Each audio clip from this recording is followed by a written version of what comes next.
ঈদ যাত্রায় বাসে বাড়তি ভাড়ার অভিযোগ না থাকলেও টিকিট সংকট আছে। লাইনে দাঁড়িয়ে টিকিট মিললেও দেরিতে বাস ছাড়া ভোগান্তিতে যাত্রীরা। তবে শিডিউল মেনেই চলছে ট্রেন।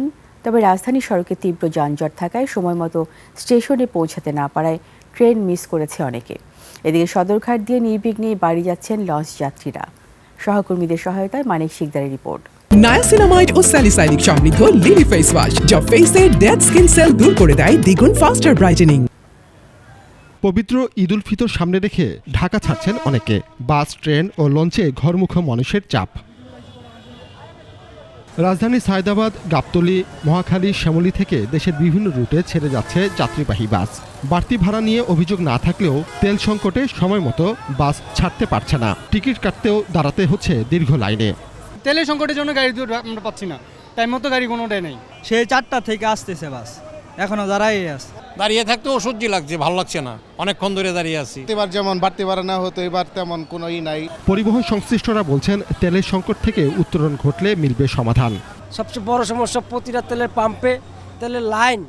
আপনি যে একটা পাম্পে যাত্রী নিয়ে আপনি তেল নেবেন, ওইরকম কোনো পরিস্থিতি নাই। দুপুরে মহাখালী বাস টার্মিনালে পরিদর্শন শেষে সড়ক পরিবহন মন্ত্রী শেখ রবিউল আলম বলেন, তেলের কোনো সংকট নেই। এছাড়া নির্ধারিত ভাড়ার চেয়ে 1 টাকা বেশি নেওয়ার সুযোগ নেই। কোন পাম্পে গিয়ে পর্যাপ্ত তেল পাচ্ছে না, মালিক সমিতির নেতারা এখানে আছেন, বিচ্ছিন্নভাবে না, আপনাদের সমিতির নেতারা এখানে আছেন, আমাকে জ্ঞাত করেন, তেল দেওয়ার দায়িত্ব আমার পাচ্ছেন। কমলাপুর রেলওয়ে স্টেশন থেকে 44 জোড়া ট্রেন ছেড়ে যাচ্ছে বিভিন্ন গন্তব্যে।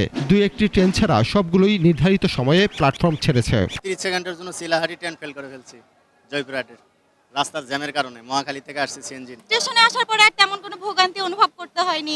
রেলের সংখ্যা বাড়াইতে হবে, ট্রেনের সংখ্যা বাড়াইতে হবে। বিমানবন্দর স্টেশনে ছিল যাত্রীদের উপচে পড়া ভিড়।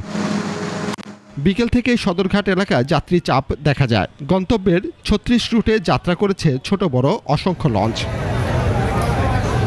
বিকেলে সদরঘাটে বিনামূল্যের যাত্রী সেবা, হুইলচেয়ার, ট্রলি সেবা চালু এবং ঘাট শ্রমিকদের ঈদ সামগ্রী বিতরণ ও বিআইডব্লিউটি এর 3টি নতুন জাহাজ উদ্বোধন করেন মন্ত্রী।